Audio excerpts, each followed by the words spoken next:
Saw them earlier. They all ran away from me when I came close to the water's edge. All the pre-frogs mostly, and then Yeah. much fewer still already hopping. Yeah. Lots of life. Let's go sit on the rock or something. Yeah. A little muddy through that.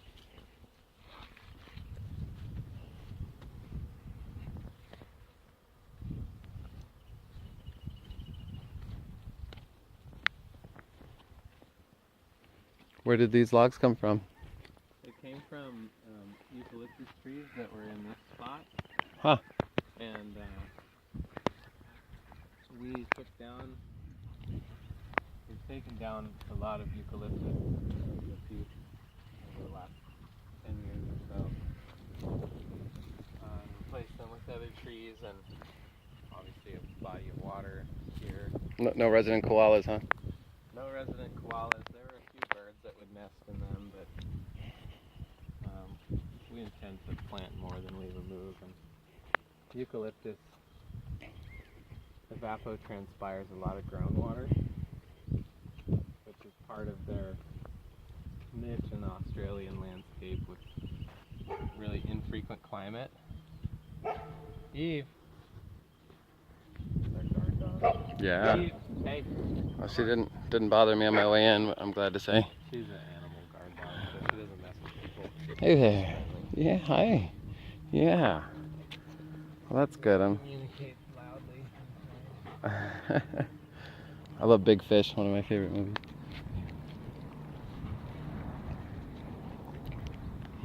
Hi. So yeah, tell me a little about the story of the space and. Yeah. Keep going. Yeah, so I grew up here and been here for about 18 years. So I moved here when I was a kid. And, much of this is pretty wild, and there was some orchard trees and some bamboo and things from the previous owner, who was a Japanese antique dealer, so he had made some sort of Japanese garden out here, and much of the rest of it was just sort of wild growth. And when I was a senior in high school, I discovered permaculture by leaning back too far in my chair and falling into a bookshelf, where I found a permaculture book, and that started this whole journey. I'd always had a close relationship to land and ecology, and I'd always, been a gardener and raised animals, and so it all fit together into a system of design that made sense for making a living and for doing what I felt was the right response to a global climate of social change and, of course, environmental and climatic change. So, after a couple years of kind of despair over the loss of biodiversity and the systematic destruction of the planet's ecosystems and lack of solution sets, permaculture kind of stuck out as the design system that would help to at least create a buffer to this oncoming array of challenges. And now it's starting to mature into a way of life that feels really good. So I think it was about 10 years ago that I started this project, and now there's 6 people that live here, and then as well as my parents that live up the hill, and so it's a family-owned property, and my daughter was born here and swims back and forth across this pond at 5 years old and collects frogs and tadpoles and does her part too, and eventually will be the inheritor of this human-centric ecosystem.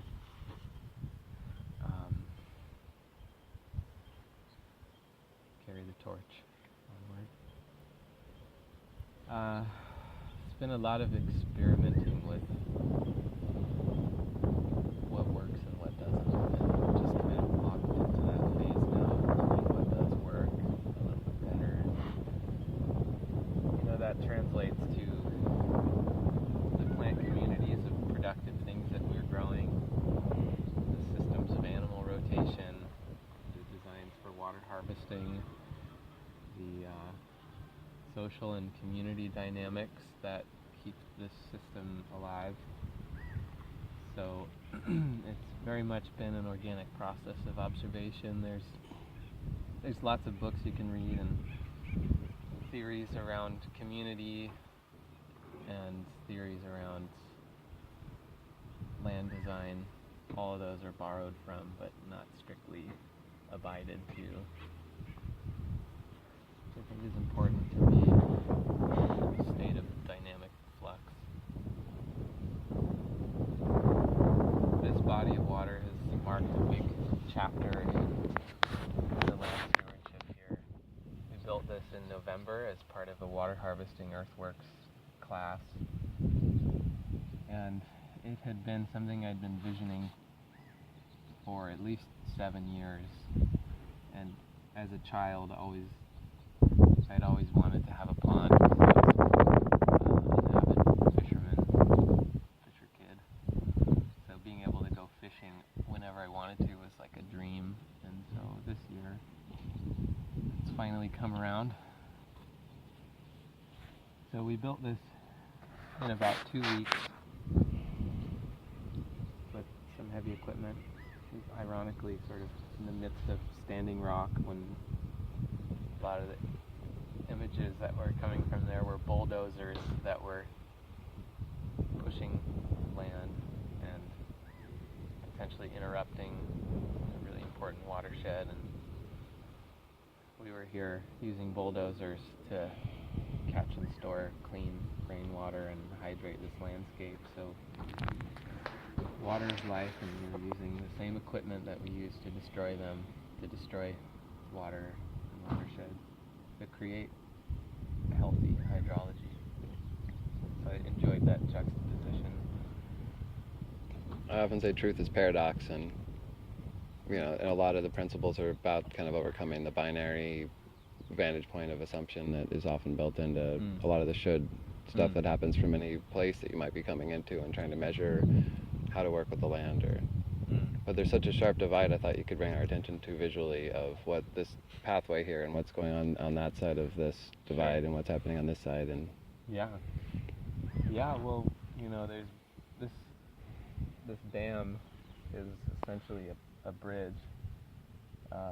It's access to get from one side to the other, and metaphorically it's demonstrating a relationship with a neighbor who inherited a conventionally managed olive orchard and has since transitioned it to an organic orchard, and we partnered with him to build this pond, as much of this is on his property. So we're working with a organic monoculture,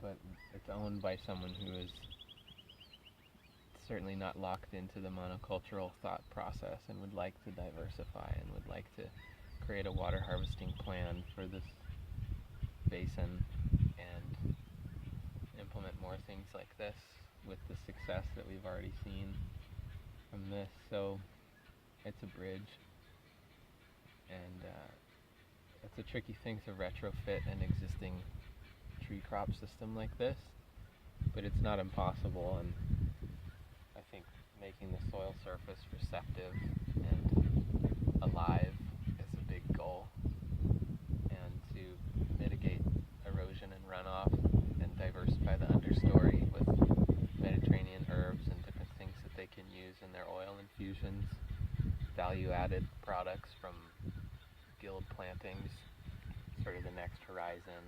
The potential for animal rotation in the understory of the olive crop too is potential. An on-farm fuel system using their low-grade olive oil that's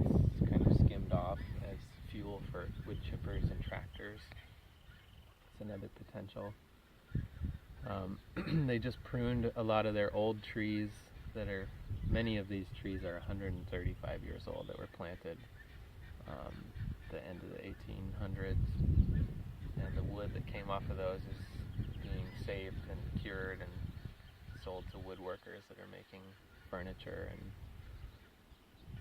cutting boards and spoons and high-end wood material.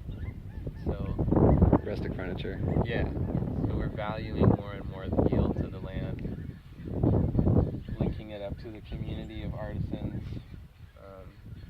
So it's fertile beginnings for good relations.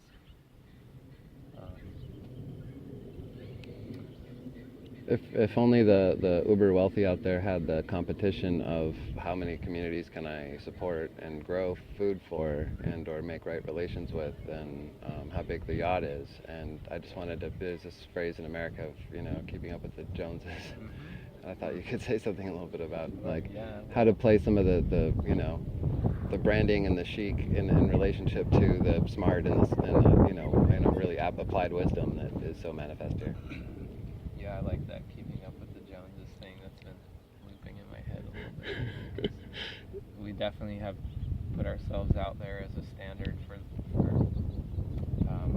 common sense practice in land management, and demonstrating, especially in the midst of a historic drought, the potential for creating huge volumes of water storage in landscapes where people would never consider putting reservoirs,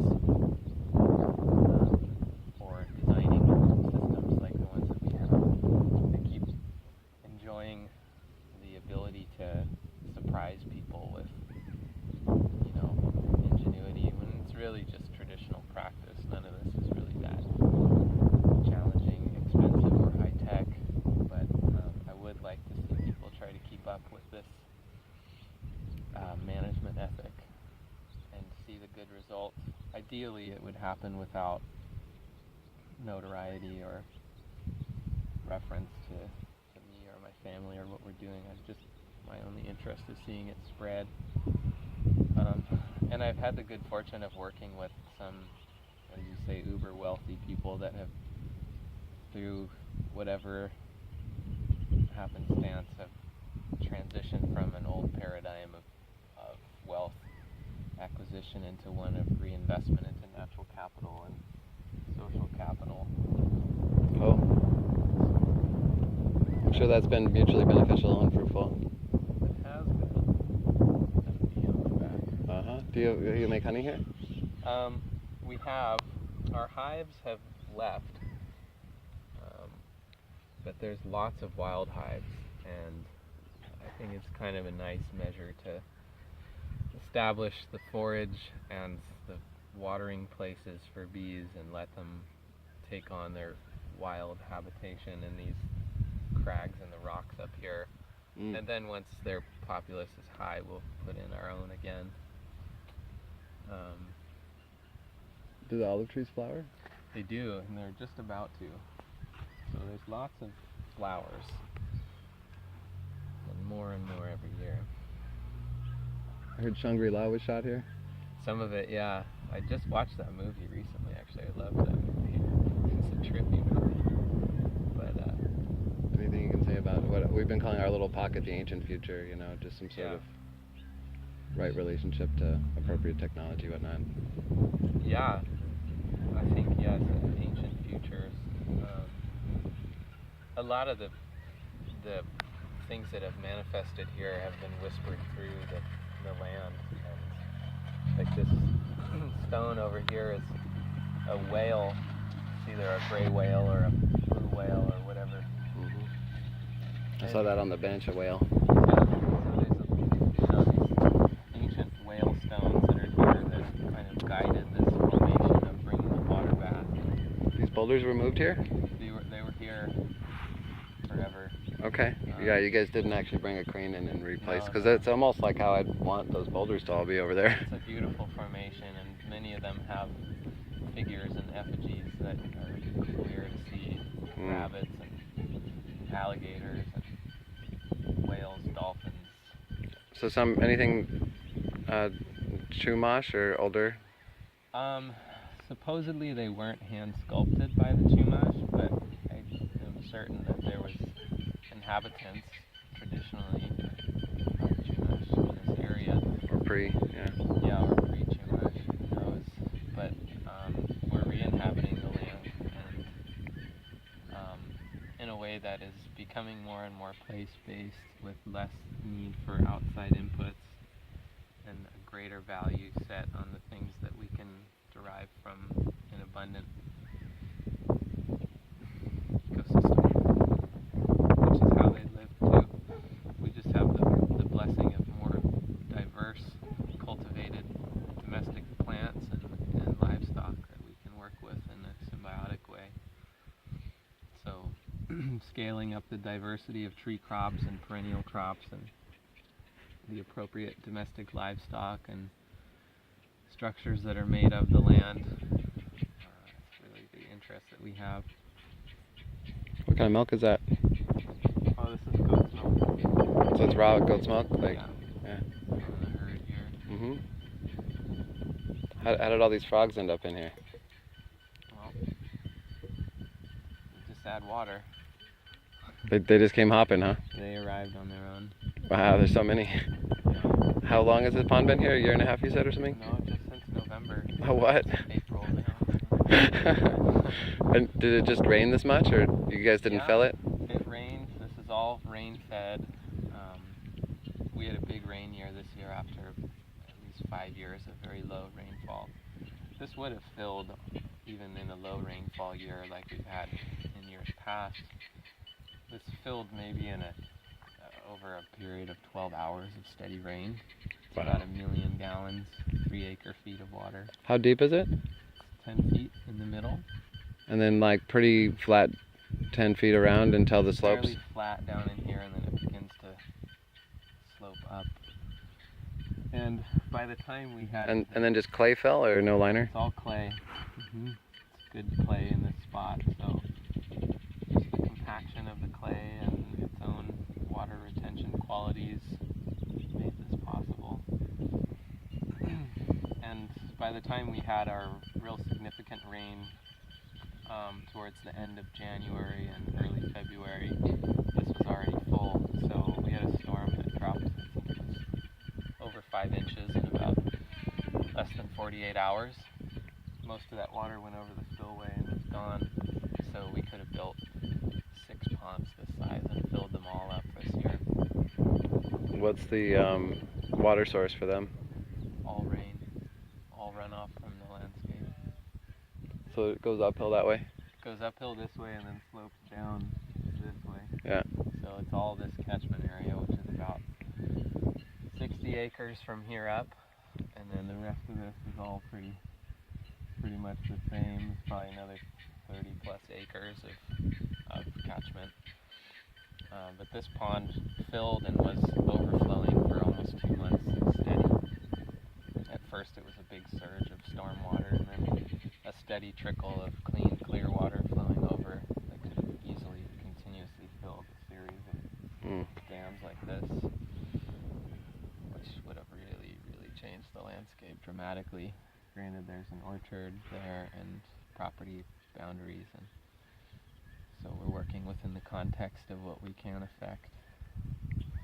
Anything about right relationship with purity around like how you would want things to be, and then of course how it's always a mixed bag reality ends up by, you know, the communities tend to just really be a beneficent dictator.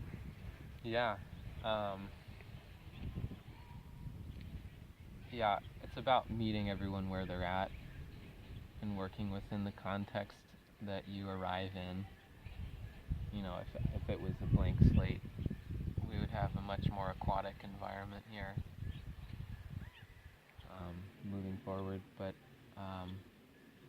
there's a need for olive oil, there's a need for people to have their own space, there's a need for things to go the way they go, and fortunately everyone is satisfied with this outcome and wants to see more of it, so we'll work it in wherever the land lends itself to that. Anything about that kind of hybridization or having to make do with what isn't ideal and how to like work with that? Yeah, there's a lot of that right now. We'd recently come under some legal scrutiny. There's a group in this valley that started to ban short-term rentals, and they kind of overstepped a little bit and did a lot of reporting of yurt owners and people running small farms, and reported us and many others to the county, which I feel like the county is reluctant to have to respond to. But That's what I tend to find. yeah, a lot of our structures are going to have to be reviewed by the building department and the planning department, and definitely on the radar, which to me is an opportunity to achieve compromise and educate those in the role of writing code and legislating, and try to advocate for more common sense practice, and make friends in the government so that we can, rather than retreat and hide and try to just do our thing under the radar, actually help to publicize these good works in a way that they can spread more effectively in the community. But there will be some compromising that we'll have to do, I'm sure, with the way that we build and the way that we live. But, it's all just a blip on the radar and a blink in the span of time, so it's like we just keep enjoying our lives regardless of external factors that create that bump in the road. Oh. Try to take that energy and move it into something more effective and useful. True that. Beautiful. I'd love to hear anything about you want to say about like Tribalize and the weekend or some of the energy or connecting points. Yeah, I really only was there for my panel discussion at Tribalize. I am familiar with the owners of that space and consulted on their property on the west side of the valley, and they recently purchased that venue, and I spoke with them about being a good space for continuing these conversations, and that the theme of regenerative community, I think, in the future would be better served to connect with more of us in the community that are working day in, day out on regenerating land and building better social relations. Many of the people I didn't know there, and it was good to see new faces and connect. But I feel like there's a long list of locals that would be happy to engage in an event like that in years to come. I think this notion of tribalizing is a good thing in that we are the products of ecology, and this planet developed us to be stewards of the land, or at least to be a part of the landscape and to live together in that way. And we're all coming home to that. There's some degrees of modern lifestyle that we will have to let go of and hybridize with. But I always love to see movements like that continue to come back to the roots more and more. And eat from the garden, swim in the waters, and dine by the fire. There was someone on the panel before you. It was several folks who'd done a lot with that. It was at Delphi Village and Mark Chasen, and they'd done a lot with and we're presenting a lot of the legal options for financial options and so on. Mm-hmm. And he's like, yeah, I wake up and I go out and I gather food and I put it together, it's pretty easy. It's very similar to the description you gave, where it's like once you've designed it so well, then you don't need science saying how to do it. But there's this transition process that we're going through together, and so you already kind of answered it, but I'll just kind of give you a chance to kind of refine it just a little more. Is the notion of to tribalize? Yeah. If that were to mean something as a gateway to permaculture, which is looked down upon by people who just want the very particular practices that are all encased within that bubble, and that we're really talking largely about people's tendency to have to compete or look up or down at their fellow human beings, that together we're looking at stewards as gatekeepers, and how, what else you can potentially offer there as a gateway or encapsulation. Yeah, well, I mean, permaculture is an assembly of different disciplines to create a conscious design system that's based on the three ethics of care of earth, care of people, and setting limits to population and consumption. And to truly embody and inhabit that ethical foundation, people have to assume roles of sort of tribal living. I see so many great systems of land design manifest in ways that are great demonstrations of how to rehydrate landscapes, how to change desertified landscapes into these amazing food-bearing systems, but then fall apart because the social structures aren't present and thriving in the same way that the land is. So I think it's really important for us to lean into our natural inclinations for how to be together as complex social organisms.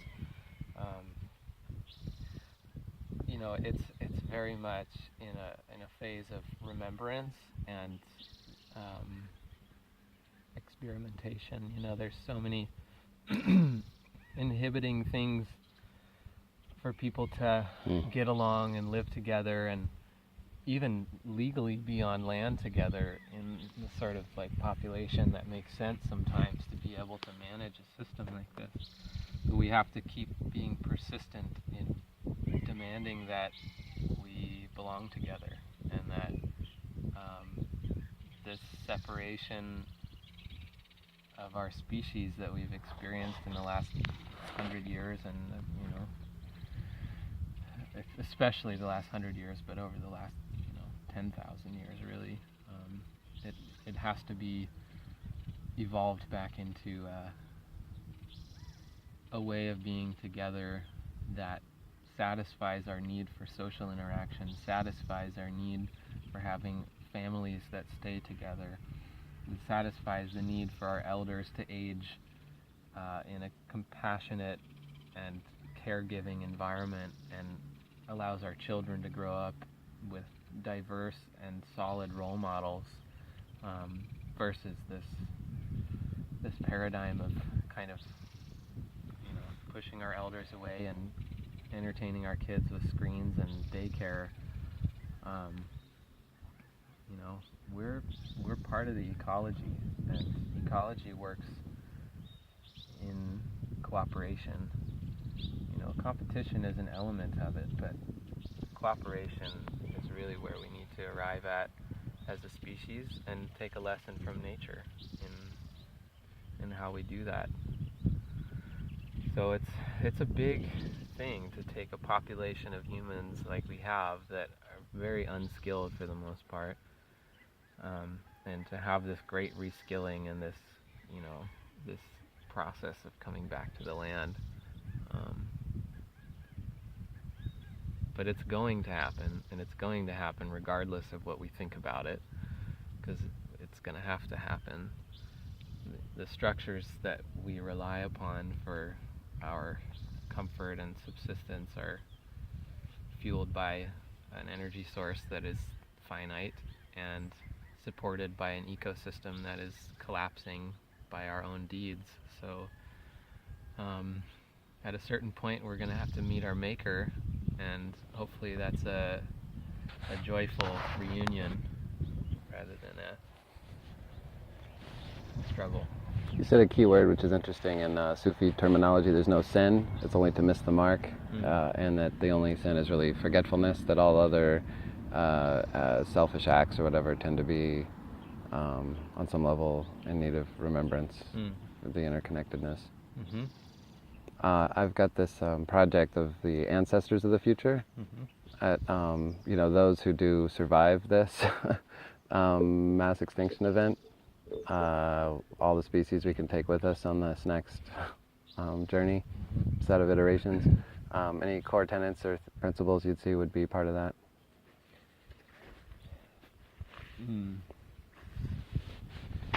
Yeah. I echo sort of the wisdom of, indigenous elders all over the world that suggest that we should know where our water comes from and secure it wherever possible, make sure it's clean and well taken care of, get to know our garden, make it wherever you are, and then treat people with respect and dignity, and make right relations wherever possible. I mean, there's no other real way to explain how we're going to make it through this time of change. It's not the strong that necessarily survive, but it's the adaptable. And so the things that we need for adaptability are given to us by nature. And if we can understand the patterns of nature, work with them to accentuate and to enliven the systems that keep us thriving, then we can then continue to adapt with the potential changes that are coming. But the details of that are yet to be known, and the details change depending on where you are on the planet, where you are climatically, environmentally and socially. So, there's no silver bullet to making it through this mass extinction and the potential changes in climate, but we can do our best to be adaptable and use the resources that are freely provided from the sky and from the ground and from each other. I just wanted you to elaborate on one of those, which is know your garden.